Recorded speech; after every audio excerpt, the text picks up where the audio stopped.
පහුගිය කාලේ මහන මැෂින් ෆීල්ඩ් එකේ වේගයෙන් වෙච්ච වෙනස්කමක් තමයි ක්ලච් මෝටර් භාවිතයෙන් ඉවත් වෙලා ඩිරෙක්ට් ඩ්‍රයිව් මෝටර් සහ සර්වෝ මෝටර් භාවිතයට ආපු එක.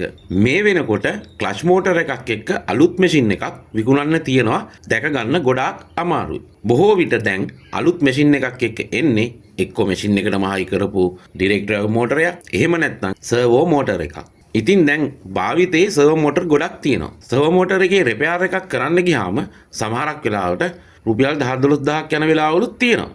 සර්වෝ මෝටර් වල සර්කිට් රිපෙයාර් කරලා පාවිච්චි කරනවට වඩා සමහරක් විට අලුත් සර්කිට් බෝඩ් එකක් යොදන එක ප්‍රායෝගික වෙන්න පුළුවන්.